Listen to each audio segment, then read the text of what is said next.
तो श्रृंगवेरपुर धाम के पश्चात हमारा सफर आगे बढ़ चुका था चित्रकूट धाम के लिए, जहां पर हम प्रभु श्री राम से जुड़े स्थानों का दर्शन करने वाले थे और वहां हमें बहुत सारी जो नई जानकारियां हैं वो भी प्राप्त होने वाली थी और इसका इंतज़ार हमसे भी बहुत मुश्किल से ही हो रहा था। तो आज एक नई लोकेशन के लिए निकले हैं और पिछले 1.5 घंटे से गाड़ी चला रहे हैं। बहुत तेज़ भूख लग रही है। अभी बज रहे हैं दोपहर के तकरीबन 11:30 या सुबह के 11:30, लेकिन आप माहौल देखिए, सुबह वाला माहौल लग ही नहीं रहा। लग रहा है कि दोपहर के 2 बजे मैं बाइक चला रहा हूँ। हालांकि इन मिरर को लगवाने के बाद काफ़ी मदद मिली है कि पीछे से कौन आ रहा है दिख जाता है।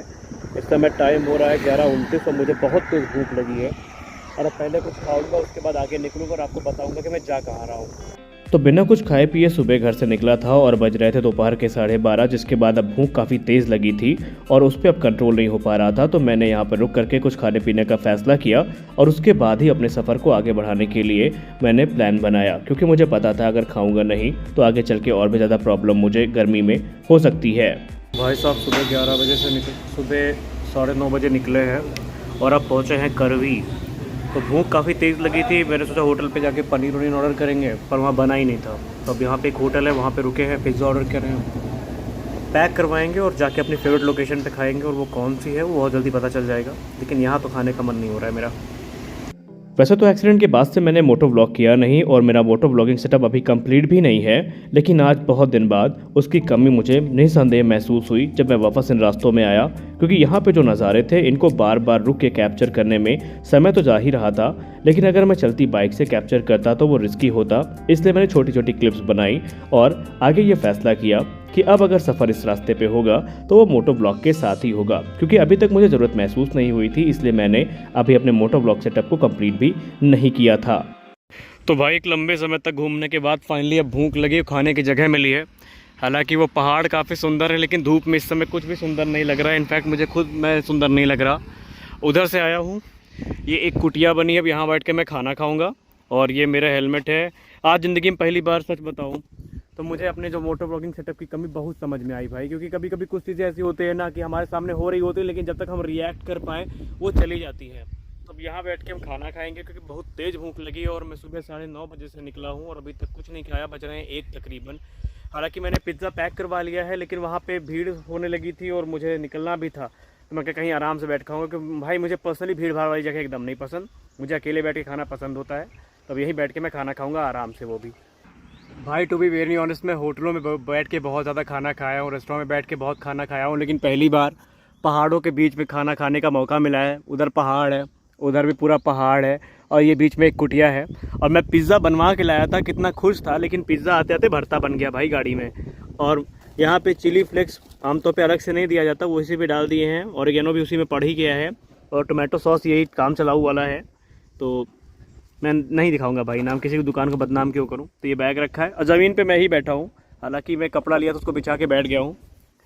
तो ये अपने आप में भाई एक नया एक्सपीरियंस। भाई खाना खाने के बाद अब जान में जान आई है। अब लग रहा है कि हाँ और दूर हम चल सकते हैं।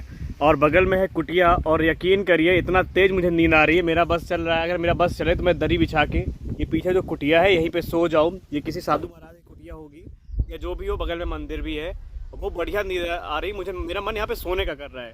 वो तो मेरे पास दरी नहीं है, वरना अब तक हम बिछा के यहीं पे सो जाते। लेकिन अगर बात करें खाने की तो देखिए, खाने को वैसे अपमान तो नहीं करना चाहिए, लेकिन अब तक का सबसे घटिया पिज़्ज़ा मैंने आज खाया है। यानी कि मतलब ना तो टॉपिंग सही थी, बस ऐसा था कि बस मन रखने के लिए ऐसा लगता है ब्रेड के ऊपर वो सब बना के दे दिए। उनका ऐसा लग रहा था मन था ही नहीं बनाने का। तो मेरी अपाचे भी अब पूरी तरीके से तैयार हो गई है और ये जो बार एंड मिरर हैं ये पुराने अपाचे का जो मॉडल है इसमें काफ़ी अच्छे लग रहे हैं। भले आपको कैमरे में ना पता चले, लेकिन जब मैं इसकी हेडलाइट जला देता हूँ तो इसकी जो रोड प्रेजेंस है वो काफ़ी इन्हेंस हुई है। और लोग भी मुझे बोल रहे हैं अभी, क्योंकि अनजान लोग हैं इस इलाके में, तो अभी जब मैं रेस्टोरेंट में रुका था तो एक भैया मुझसे बोल रहे थे कि आपकी जो अपाचे है वो काफ़ी अच्छी लग रही है, काफ़ी इन्हेंस लग रही है। और देखिए ये पुराना मॉडल है और ये कोई नया मॉडल नहीं है। बस इतना है कि मैं हर हफ्ते या 1-2 हफ्ते के अंतर में इसको धुलवा के बढ़िया पॉलिश करवा देता हूँ, तो पता नहीं चलता कि कितना पुराना मॉडल है। वरना अगर हम कैपेबिलिटी की बात करें तो भाई ये गाड़ी में कोई कमी नहीं है। और मैंने एक्सीडेंट के पहले भी इसी में टूर किए हैं, एक्सीडेंट के बाद आपके सामने टूर कर ही रहा हूँ। तो हेलमेट भी मेरी थोड़ा अभी पसीने में एकदम लथपथ थी, तो वो भी सही हो गई है। रुमाल भी सूखी गई है, मैं धुल के टांग दिया था। अब निकलते हैं और लोकेशन क्या है आप गेस करिए, क्योंकि चित्रकूट की 3-4 लोकेशन हो आए हैं, 1-2 बची हैं, तो उन्हीं में से आज हम एक जगह जा रहे हैं।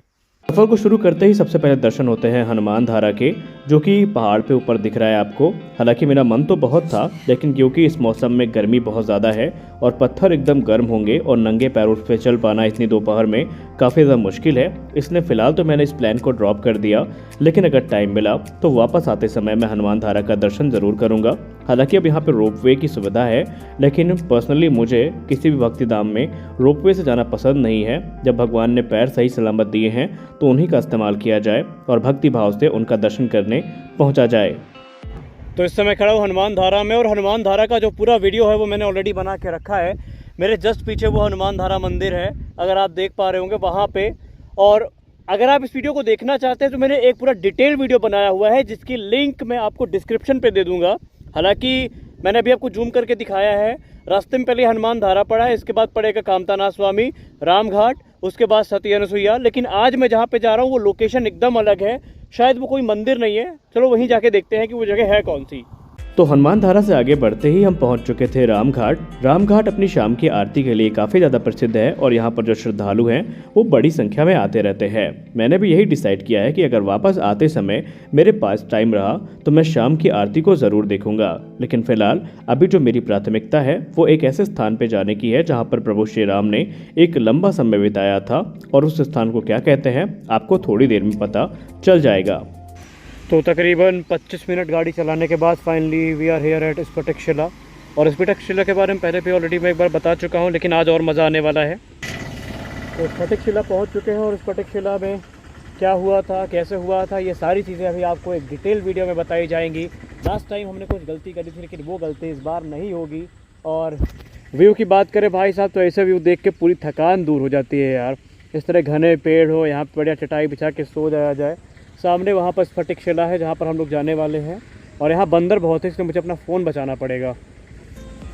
तो काफ़ी लंबी यात्रा के बाद हम फाइनली पहुंच चुके थे स्फटिक शिला। स्फटिक शिला को लेकर के कहा जाता है ये वही स्थान है जहां पर माता सीता और प्रभु श्री राम विश्राम किया करते थे, और यहीं पर वनवास की एक लंबी समय अवधि दोनों के द्वारा बिताई गई थी।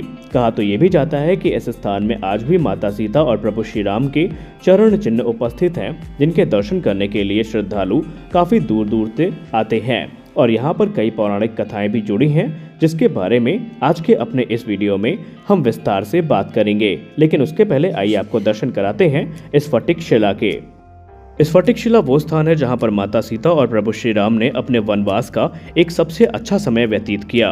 और आज आपको एक प्रश्न का उत्तर भी यहां पर मिल जाएगा कि कौवे को सिर्फ एक आंख से ही क्यों दिखाई पड़ता है। आपसे ये प्रश्न अक्सर टकराया जरूर होगा, और उसका उत्तर आपको इस स्थान पर मिलेगा। कहा जाता है एक बार माता सीता चित्रकूट में इसी शिला पर बैठी हुई मंदाकिनी नदी के मनोरम दृश्य को निहार रही थी। उसी समय देवताओं के राजा इंद्र का पुत्र जयंत कौवा पक्षी का रूप धारण करके आता है और माता सीता को परेशान करने लगता है। क्योंकि राजा इंद्र का पुत्र जयंत अक्सर ही रूप बदल बदल के लोगों को परेशान किया करता था, साधु संतों को परेशान किया करता था, इसमें उसको काफी आनंद आता था। और यही काम उसने माता सीता के साथ करने का प्रयास किया। उसने एक कौवा पक्षी का रूप रखा, माता सीता के पास आया और उनके पैर में अपनी चोंच मार दी। चोंच के प्रहार से माता सीता के पैरों से खून निकलने लगा, और ये देख करके प्रभु श्री राम बहुत ही ज्यादा क्रोधित हो गए, और उन्होंने स्फटिक शिला पर पड़े तिनकों की सहायता से एक बाण का निर्माण किया और जयंत के ऊपर प्रहार किया। अब क्योंकि प्रभु श्री राम ने प्रहार किया था, तो इससे बचने के लिए जयंत हर जगह भागने लगा। कहा जाता है कथाओं में कि जयंत तीनों लोकों में भागता रहा, तमाम देवताओं से उसने शरण मांगी, लेकिन कोई भी ऐसा नहीं था सामर्थ्य इतना कि प्रभु श्री राम के बाण को रोक सके। और अंत में जयंत को अपनी इस गलती का पश्चाताप होता है, और वो माता सीता के पास आता है, उनके चरणों में दंडवत करके क्षमा याचना करने लगता है। माता सीता तो उनको क्षमा कर देती हैं, लेकिन प्रभु श्री राम का वार, जो कि कभी खाली नहीं जा सकता था, वो जयंत का पीछा अभी भी नहीं छोड़ता। और कहा जाता है इसीलिए कौवा पक्षी के रूप में आए जयंत की आंख में एक प्रतीकात्मक प्रहार हुआ, और उसके बाद से कौवा पक्षी को एक आंख से कम दिखाई देने लगा। तो ये कहानी भी स्फटिक शिला में काफ़ी महत्वपूर्ण है। जब आप दर्शन करने आएंगे तो यहाँ पर आपको एक अलग ही सुख की अनुभूति होगी, एक अलग ही शांति की अनुभूति होगी। हालांकि चित्रकूट में कहा जाए तो हर स्थान ही आपको सुख और शांति की अनुभूति करवाने के लिए पर्याप्त है, लेकिन स्फटिक शिला एक ऐसा स्थान है जहाँ पर आपको विशेष सुख और आनंद की जो अनुभूति है वो यहाँ पर आने को होगी। और इस समय हम एक ऊपर मंदिर है जिसका दर्शन करने आए हैं। हालांकि इस मंदिर का निर्माण बाद में यहीं के स्थानीय लोगों के द्वारा करवाया गया है, लेकिन इस स्थान में जो मुख्य स्थान है सबसे बड़ा वो है स्फटिक शिला, जो आपको यहाँ पर आते ही सबसे पहले दिखाई पड़ेगी। कहा जाता है कि स्फटिक शिला में बैठने और स्फटिक शिला की परिक्रमा करने का अपना ही एक महत्व है, इसलिए जो श्रद्धालु आते हैं वो पहले स्फटिक शिला में थोड़ी देर बैठते हैं, उसके बाद स्फटिक शिला की परिक्रमा करते हैं और फिर ऊपर आके इस मंदिर का दर्शन करते हैं। तो आज के इस वीडियो में हमने आपको दर्शन करवाया स्फटिक शिला और वहाँ पर उपस्थित मंदिरों का। हम आशा करते हैं कि ये वीडियो आपको काफ़ी अच्छी लगी होगी और अगर आप कभी यहाँ पर आते हैं तो आप खुद महसूस करेंगे कि मैं ये बातें क्यों कर रहा था, क्योंकि इस स्थान का रामायण काल से एक विशेष जुड़ाव है। यहाँ पर रामायण से जुड़ी बहुत सारी जो कथाएं हैं वो आपको सुनने को मिलेंगी।